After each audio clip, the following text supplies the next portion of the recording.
Welcome to episode 3 of the Renault Master camper conversion. In this episode we're going to be doing the floor, which is insulating it, battening it and then laying the deck. So we're going to start with filling all the little ribs. Most vans have a corrugated floor which helps with strength. So this will give you a load of gaps. You don't want to try and cut your Celotex into them gaps. So I'm using an XPS board. It's an insulation board, very light, 6mm for my ribs. So what we're going to do is we're going to cut them into little strips. Just trying to find my test piece. Cut them into little strips like that. But because the ribs are angled, I've angled these strips as well. And then we're just going to use a real cheap no nails sort of thing. It's just to hold it in there so the wind don't blow it away and so you don't kick them out of the way. And then we're going to use a 25mm by 38mm batten. So I've gone 38mm wide because it's smaller than the 50mm because we're trying to reduce the weight. 25mm is the thickness because we're also using, up there above my head is a Rectacell insulation sheet, so you can use Kingspan or Celotex. Either three are the same product really, just different manufacturers, different prices maybe. I found that to be the cheapest because I got it from Juicens. This was also 55p a metre before that, but I have a trade account there, so I also get good deals because I'm a carpenter by trade. Other products, okay, so right, we're using Stixall because it's a fairly cheap but very strong and waterproof sealant. So it says extremely powerful and bonds and seals virtually everything. So, and it's also moisture resistant, as well as the XPS is moisture resistant. It won't absorb moisture, so that's all another thing we want to consider. We don't want anything to hold moisture or moisture getting in. That's the reason why I'm filling all the ribs with the XPS. It gives me an extra 6mm of insulation, and it's probably going to help with sound deadening as well because you don't want voids. So that's that, yeah. So we're going to start getting on with what we're going to do now. Once you've cut one strip, you want to flip the XPS over because the angle's going that way. Flip it over that way and measure it up. So some of the ribs are different. I've got 45mm, this is the ones I'm doing now. You've got 55mm and 80mm.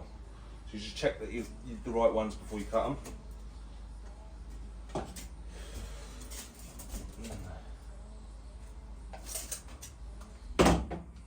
You use a scrap bit like that just to balance the straight edge on, because you want to lay the straight edge on top of the piece you're cutting to get the right angle. I presume most vans' ribs will be angled, so it should be the same technique. And then just angle your blade.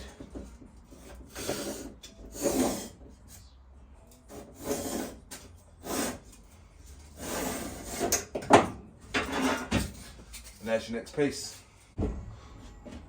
So I've laid a piece of wood down so I don't kneel directly on the XPS because it is a dense material, but when you're point loading, say for instance kneeling on it, it's going to dent it, and if you've freshly just laid it, then it's going to start moving around and possibly snap. And then I'm just going to put a towel on there just to protect my knees a bit.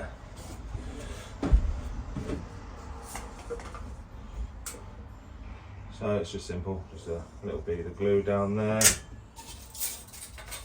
And then it goes, easy, just press it down, make sure it's flat.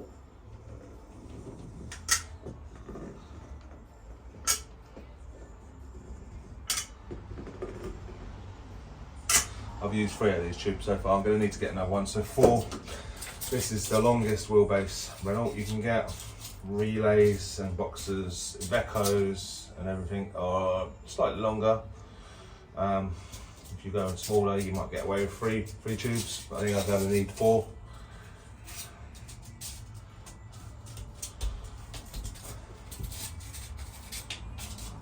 This is a bit of a time-consuming job as well, and it's very boring.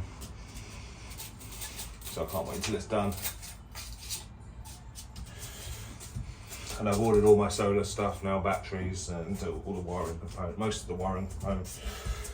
A fan, so that's my next job, is setting out the ceiling, the roof, what I'm doing with the roof, getting the wiring done. So that should be the next video.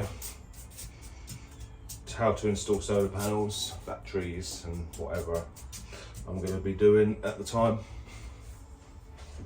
But yeah, that's that. That's a pretty simple job. Easily enough done, just a bit time consuming, but it's going to make a difference. One thing I forgot to cover when I was talking about the XPS was, so why we use this. This is just a paint pen with a small brush in there. It's also got an end, like a pencil sort of, so you can draw it on there. This is something I just had, so you could use anything really, but so when you've got bigger sheets like this, when you've only got to cut out one small section, you don't have to cut loads of little bits, so you can just cut that out. What I done was I marked this here with this pen, so, and then I laid this square on top, pressed it down, and it showed me where I've got to cut. That's that anyway. So once you've laid the battens, cut the battens, lay them in, just draw where they go, and then lift them up. Because what we're going to do is cut out this sound deadening. Some of it might be slightly higher, and also we want to bond directly to the ribs, to the metal. Because although this bond's okay, when you pull it off, it still peels off. It doesn't bond completely, it's just a sticky back, like a rubbery sort of stuff. So it could pull off, leaving an air gap underneath. So yeah, we'll just take that out and bond it directly to it. Once I've cut a little square out using a utility knife, then we'll just get a flathead screwdriver and just show you what I mean when it says it doesn't bond that well. If that was silicone or whatever, it exactly bonded to it, you'd have to use the knife to scrape it all off, but we can literally just cut it and then just pull it off. Most of it comes off. So just do that to all of them, and then you can bond directly to the metal, and we know that it's going to be stuck down well. Picked all the sound deadening out, glue it up with a Stixall. I just used black because it was cheaper, and then just pop our batten back into where it goes. The reason I'm doing this is because I don't want to screw into the floor. So I've screwed into the walls and these side battens, and then we're sticking down in the middle, and then I'm going to screw these battens to the side battens and to the middle batten. I have put a centre screw in all of these long battens, and the batten that goes from this one to the back of the van, centre screw in there as well, but that's glued all the way down. Because I want minimal holes in the bottom of the van, and I will go under there and seal them up from underneath, but if there's 50 odd screws there, it's a long old job, and I don't really want to penetrate the base of the van too much either. So that's it, yeah, so just drill in there, and then screw it up. You shouldn't need me to tell you how to do that. If you do, then building a camper is probably not for you. So now we've got one last job to do, and that is to fit the Silatex between the battens. The insulation board is probably the easiest part of the floor. So I like to use a extendable knife. These ones are just a cheap one, but they come quite out, so you can cut the 25mm with the knife. Sometimes if you try and use a handsaw, it makes a lot of dust. It's horrible to breathe in, and it tends to go a bit offline, sort of a bit wonky. It looks straight in the front, and then the back will be all. It happens a lot with Silatex. I'm a builder, so I use this a lot. So yeah, just a retractable blade like that. Extendable ones are brilliant for cutting these. You just score it once and then go through to the depth.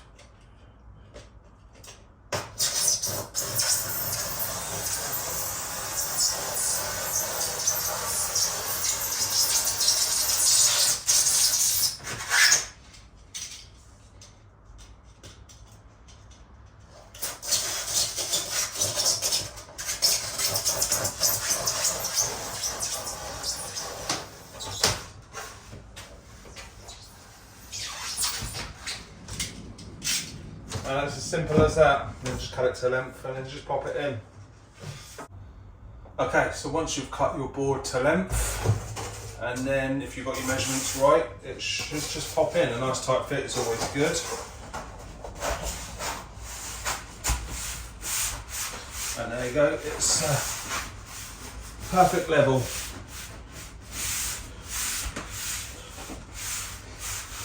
And it's as simple as that. So then just carry on the process for the rest of the floor, and then you can fix your floor down, and that's the floor done.